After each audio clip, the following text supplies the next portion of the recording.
Saturday at the Champery Downhill World Championships is qualifying day, if you're an elite. If you're a junior, it was race day and the young rippers donned the jerseys of their respective countries and lobbed themselves down a track that is more in common with a cliff than a bike trail. Conditions on race day for the juniors were improved from the prior qualifying day on Friday, which started with mega heavy rain and saw many riders climbing aboard the struggle bus as the steep, greasy track made things incredibly challenging. Luckily, the rain held off for Saturday. A lot of the track dried out, but there was still plenty of grease and challenge on the legendary track. We'll kick things off with the junior women, and Eliana Hulsbach has not had the season she wanted so far this year. With this being her second and final year in junior, it was the expectation of fans, and I'm sure herself, that she would take some wins. But she's just not managed to make it stick. But today, she almost did. Ellie was very aggressive up top with high entrance speed to features, which saw her overshooting the first hip jump. The aggression worked, with her posting the fastest time at the second split. We didn't get to see it, but the pace must have been good in the middle sectors as well, and the lower slopes were almost immaculate. She was caught out by the big roller before the final doubles when she mistimed absorbing the crest and sent it into a big pencil to flat, which definitely lost her some momentum on the way to her second place finish.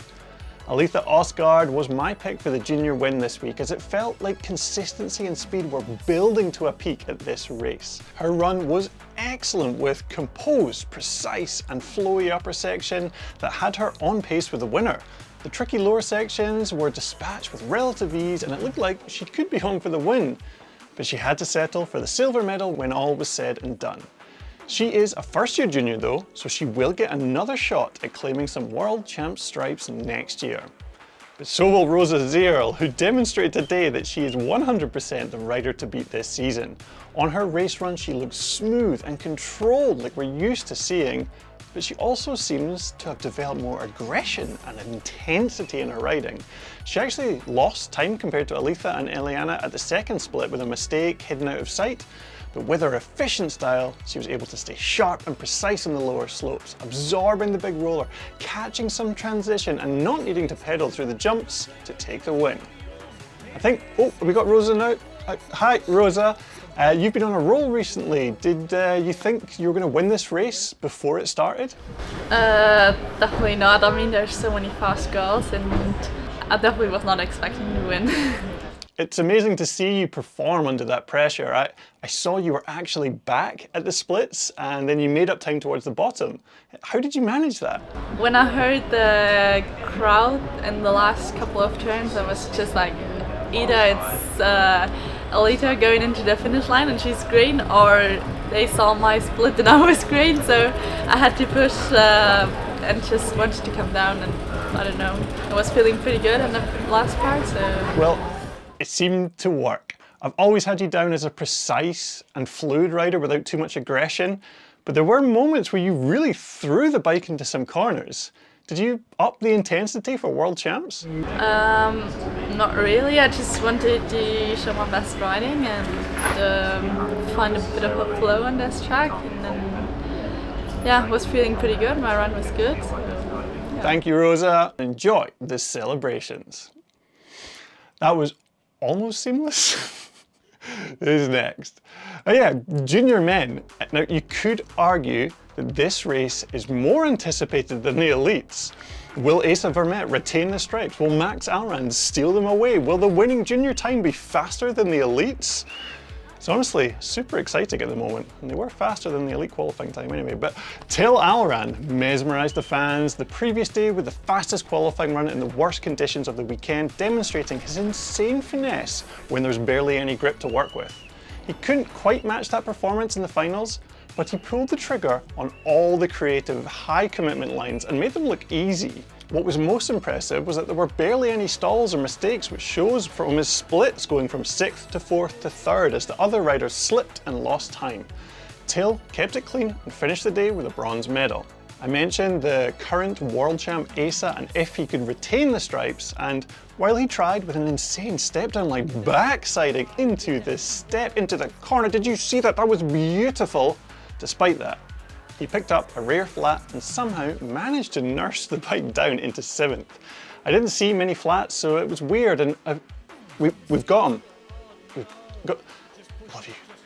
Asa, hard luck with the flat, dude. Any idea how you picked it up? Yeah, definitely shit. Just before the bridge, there's like this off-camber section. I just put my tire into the wall. Super slight, like I didn't even hit a rim or anything. Just slightly offline, and there was something that caught my sidewall and it ripped a little hole in it, and noticed like right away. Oh, bummer, dude. Yeah, did you feel like this was a course that you could win on? I feel like I could win on really any course. Like that's why I like go into the race thinking.